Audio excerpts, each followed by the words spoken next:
Hey guys, let's get this next one done. We got the next shoot.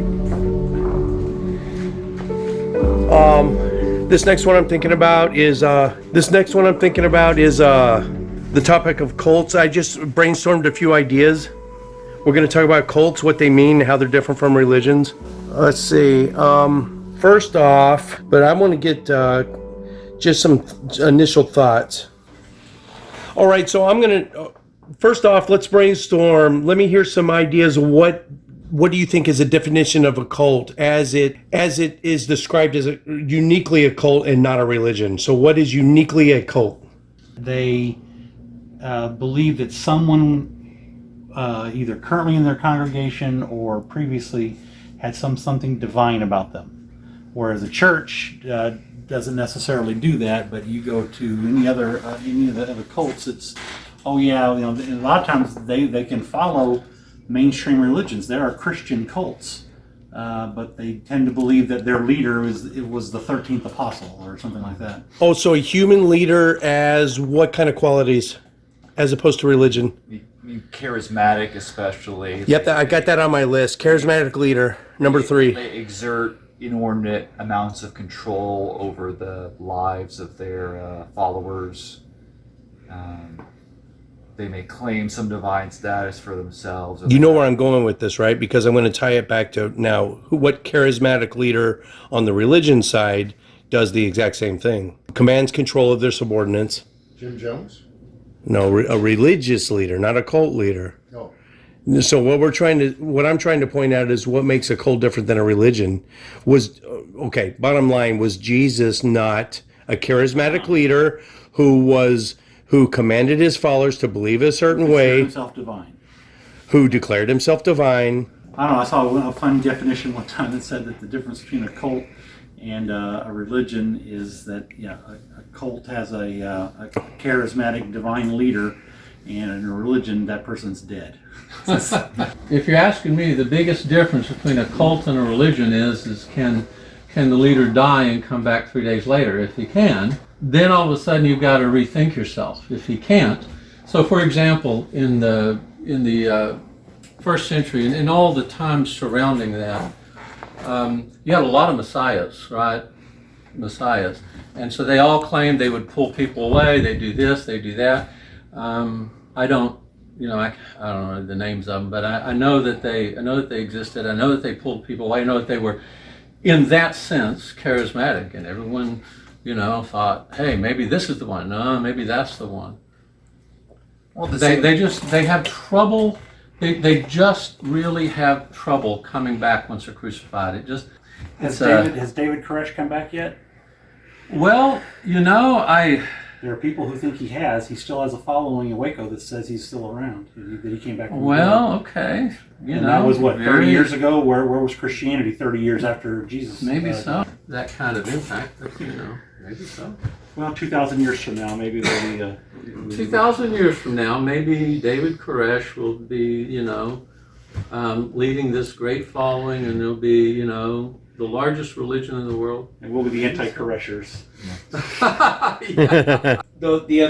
Some of the other points I was going to make were questions are discouraged. Is that true of both, or just cults predominantly? Questioning authority is discouraged. Talk about that. I'm going to look up. I know Koresh was not the only one that is said to have come back. Whether it be a cult or a religion, there are some. I'm thinking India. There was one that died, and he's walking around right now. He probably never died. Well, not all cults have coming back from the dead as part of their claim. You have people like Heaven Gate who said that when they kill themselves to go for a ride on the hilltop. And we have no way of Again, we can't confirm that. Exactly. It doesn't look like that happened. I think we can confirm they didn't ride on the hill. Sancti Sai Baba is who you're talking about. I would. Sai Baba. Yeah. Sai Baba. I think you're That forgetting was the about one. Elvis. Ah. Elvis. People still think Elvis is around. So, you know. Wait a minute. Wait, what? He's Elvis. not? I know. Are you serious? I know. It's shocking, isn't it? Yeah, and that's how I think it's funny that Sam Harris said something about, if you say a few Latin words over your pancakes and say that they turn into the body of Elvis Presley, you're considered crazy. But if you do the same exact thing and say it's the body of Christ, you're just a good Catholic. I mean, There is something a little bit disturbing about the whole cannibalism part of this. That's in Catholicism only, but yeah. Well, symbolic cannibalism or... That's not symbolic. That's literal. No, in they say the Catholicism, transubstantiation actually yes, occurs. I know. But it either is actual in that belief or symbolic in the other ones, and that doesn't seem like much of a Sunday morning to me. Yeah, that's right. I mean, the Christian faith, we took it on the chin, especially in the first 3 centuries, because the Romans would come after us like you're incest and you're cannibal. A misplaced or excessive admiration for a particular person or thing. You were asking about not able to ask questions Or discouraged. Oh, yeah. discouraged. I think that's Too much of a generalization. today. That would be a very key. Hallmark of just Yeah, cults. hallmark. That's the word I'm looking for. Thank you. That'd be a very key hallmark. If you can ask questions, But how many actual organized religions discourage questions? How many? I don't know. You can have a lot, I suppose. I'm a self-employed high school teacher, and You're an anomaly. You go to where questions are being asked. You and I we both go to Christian and atheist debates. Well, I'm talking about the actual mainstream majority Christians, or even some of the fringe. If a Jehovah's Witness, it's particularly the fringe. yeah, if a Jehovah's Witness were to even bring up the origins and how much power does the Watchtower have in their congregation, that would be a very bad day for them. They're not allowed to. They don't speak out about that. I also think the closer you get to a fundamentalist view, the less you're allowed to ask questions. Yeah, I'm Reformed Episcopalian, so we're on the conservative side of the spectrum. So, if you want to, although, the use of the word fundamentalist is, it's like anything else, right? I hear atheists that tell me I'm not an atheist because, and they'll give me, they'll parse it real, I'm a non-theist, or I'm a this, or I'm a that. So whether you call me a fundamentalist, I would probably not particularly like that term, but I'm definitely, I would believe in the veracity of Scripture. So I'm going to be on the inerrant side of that. When I use that term, you would consider that part of fundamentalism, I assume. No, I actually interpret it very literally, because a fundamentalist is someone who follows the books that were written in 1909 called the Fundamentals. Yeah. And I don't think Episcopals were part of that. That was very much an evangelical Well, but see, it's broader Baptist. than just one group. I think the guy who wrote that, I can't think of his name now. But I've not read them, so I'm not going to defend them. But I don't know that they as a whole are particularly. And the definition of that word has grown over time. Yeah. And basically going to mean someone who clings very Anyway, strongly. the point I'm trying to make is I'm not on the liberal side of the church. Right. Well, and I'm probably using that term too loosely, because when I say liberal, I mean more of liberally interpreting the Bible as opposed to, do you believe there really was an ark? Do you believe Jonah really lived in a whale? Yeah. Some people who need to, for all that stuff to be literally true, is how I would more define a fundamentalist, whereas I grew up in a culture where it might have happened, it probably didn't happen, it was probably more along the lines of a tale given to a people who were uneducated to help them understand the nature of God. Yeah, I would have big problems with that perspective. Really? Okay. Oh yeah, I would have big problems with that perspective. So can we talk about a whale's digestive system then?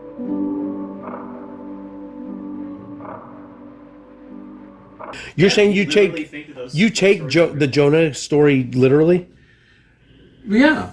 I mean, I take it as a guy really lived in a big fish for 3 days. Thank you. And a big fish. Well, it doesn't matter if it's a whale or a big fish. Well, I don't know, but I don't know why Christians. Why are Christians so pedantic on that? I don't. Okay, so anyway, because you can go to fish X, and it has these kind of characteristics digestively. Zero fishes you can live in. Yeah, there are zero fishes or whales you can live in for 3 days. Okay. Oxygen deprivation, stomach lining acid. Do you at least concede that it has to be something supernatural? It certainly seems so. I mean, it wouldn't be natural. That would naturally occur. Yeah, I mean, it would certainly seem so. I mean, he's thrown overboard, right? And just at that moment, right, he's swallowed and rescued. So lucky. And then, he's 3 days in it, and then spit back out onto the beach. He's out on the beach. Yeah. I mean, if you're going to be supernatural, you might as well just go take the it whole off. 9 Right? yards. You might as well go the whole 9 yards. All right, let's try to get back on point. Randy, you had one more thing. No, I'm done. Okay. Okay, so cults. Before I get on to actual cult methods and how they relate to religion, so I was going to flip it on you guys. One more thing. Use of scare, this is cult still, use of scare tactics to coerce people into belief. Now that's one of the definition of cults, but can you see how I might be tying it to religion as well? Sure. Like hell? How so? Like hell? Okay, that's exactly what I was thinking. So, right. so we still are no closer to describing the difference between the two terms. All right, so here's cult methods instead of. Oh, go ahead. Can I say, is it even psychologically a sound way to recruit somebody? Can you really scare somebody into believing something? And that's what we're saying here. How many atheists, the former Christians, give PTSD stories about how they still, even though they know hell's not real, they still fear hell? Yeah. So many of my friends who are atheists still fear hell. I got a little of that in me. Could you? See. So the question you asked was, could you scare someone into believing a thing? And my answer to that would be, if I pulled out a 9mm pistol and said, I'm going to shoot you, would that scare you into believing that I was going to put a bullet in your head? But that's not what you're trying to scare me into doing. If you pull a gun to my head and say, tell me that gravity is fake. Yeah, it's a little bit different. Am I really going to decide gravity is fake? So what you're saying is the kind of thing where you take a person to the top of a building and say, gravity isn't real, jump. Yes, you can't make that person not believe in gravity in that instance. Right. I get it. Yes, but you have to also understand how it could be some sort of amalgam of those two things, and in the middle is the actual truth of the concept. Well, if you're talking about gravity, I mean, that's something we have a wide... Right, exactly. I give the other extreme of something that everybody accepts, right? Yeah. Yeah, but if it's something that's wholly outside of our experience, it's entirely novel. Like, right, if someone and says, that's the other extreme. Yeah, if someone says, hey, there's a space alien who will give you candy if you make 3 wishes. And that's the ridiculous extreme. Yeah, as soon and as someone you makes use the gravity example as a control. You see what I'm saying? Well, I'm saying is you can't scare someone into believing that, but as soon as someone makes that statement to you, you either believe them or you don't. And that can be influenced by a number of factors, and maybe there is a less sincere belief than it could be otherwise. But I think it's definitely much less sincere when that person already has an idea of what the reality of the situation is in their head beforehand. I like your gun analogy. That actually makes some sense because you think about, because the gun is hell. If I'm holding a gun to your head saying, right, and you're like, this is real, right? Yeah. That's like, it could be the same thing as a fundamentalist saying, hell is real. Or what about it? Maybe it's an invisible, I tell you it's an invisible it's in my gun. coat. It's in my coat. Yeah, I go like this and I say, believe that I'm going to shoot you in the head right now. And you may believe it, or you may go, I think he's pulling my leg or something. Yeah. But there's still that opportunity to be scared into the thing if you so happen to go down that path. Fair enough. You know. I mean, hell, does it exist? Yes. Okay, I mean, if it does exist, you got to do something about it. No one, everyone here was like, well, of course it doesn't exist, and then, yeah, it's just a psychological tool to manipulate people. Of course. But if there is really one, then, it has to be on the horizon. You have to deal with it, and how you deal with it is is what you want to do. Do you go around, grabbing people by the lapel and saying, you're going to hell? I don't see that being real productive. That's what we were trying to get to, was what you thought that would, do you think that was do you think that's an effective way to, I think that there are people that understand the reality, the reality of hell, and it affects how they move forward. Okay, it affects what they do, it affects what they say, it affects what they study. We're sitting all here, and someone comes and runs up and says, there is an active shooter that is entering homes in this area. Now, we can choose to ignore them, saying this is an idiot. There's no active shooters around here, and if they are, they're not entering homes, and the police are going to, you can make all kinds of... Mark, can I jump in? The difference between those two is active shooters have happened in the past. We have historical precedent. So it on the Bayesian scale, it makes it much more believable. We may have a larger sample size to go ahead and believe you. But and it's not a miraculous phenomenon. So that increases its chances of likelihood by textbook. I want to hear Well, the okay, vote but because that's almost immaterial, right? Because the idea, the question is acceptance of it, and has been a wide acceptance of hell. Now, maybe a lot of people don't today, but there has been a wide acceptance of it. Whether it's really there or not, there's been a wide acceptance of it. So I think the analogy works. Someone comes here, you say that, we might say he's full of blank because he's a known idiot. Okay, the guy that comes in is this known weirdo, wacko. Okay, we ignore him. Somebody else comes in, Randy, this is a man you trust. This is a man who has no motivation to manipulate you in a way that is obscene. And he says, there is an active shooter out here. He is entering, there are multiple active shooters out here. I experience it, I'm running, and then we would take different actions. By that line of logic, someone running in the door saying, hell's real, I got to save you from it, that I know for a fact that person's never seen hell or experienced it. That is based on hearsay testimony. So it's a difference. Well, the original question was whether you can be scared into believing something. Yeah. And I think that's a little bit backwards. When someone makes a statement, whether it's about an active shooter in the area or the existence of hell, first you either believe it or you don't. You have to make a judgment based on whatever info you have or whatever your inclination is. And then, if you believe it, then maybe you're scared. Even if there is one, give me just a moment that there is a hell. Okay. Yeah, for the sake of argument, we have to go down that right. Give me the supposition of that fact. In that case, do you then use it to manipulate people? And it has been done a lot in a very manipulative and wrong way. There is an appropriate place for that idea. Not necessarily, I'm jumping down your throat, I'm putting something in and forcing you to change at this moment, but is it a data point that you need to include in the totality of what you're thinking and where you're going? Not much of an evangelical tool until the late 1800s, when the Great Awakening occurred after the Civil War, and tent revival started coming around, and then they learned that hell was something that would get people motivated. Well, see, if you're talking about the Second Great Awakening, the first one would be around the time of the colonial, the Revolution, or Second Great Awakening. See, but that's my point exactly. Yeah. The Second Great Awakening, Charles Finney. Okay, why did they call northern? Well, what did they call northern New York State? What did they call it? The burned out district. Exactly. And you know what was found there? In the burned over district. And Native American burial mounds with lots of gold. Well, you know what else was found there?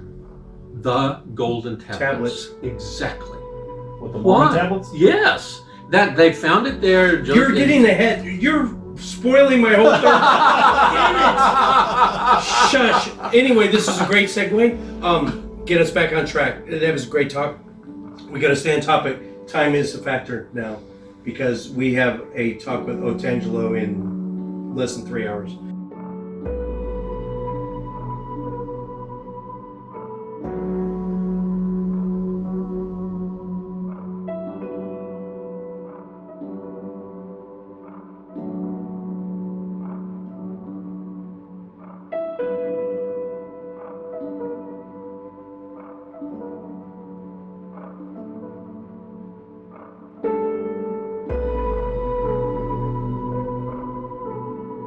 Yeah, that's looking good. Let me do this too. I'd like to get good video on this one.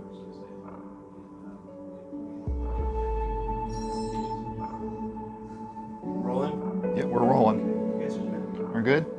All right, so we are joined here today by Mark Woolsey, who's a deacon in the Reformed Episcopal Church. Very good. You got all that right? You got it right.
I can think of a lot that are a person being, I don't have any time to go into it, but my students, if they ever watch this, you ask any beard questions. Ask me what a beard question is at some point. I'll tell you what a beard question is. Okay. You ask a beard question, okay, then yeah, you'll get slapped.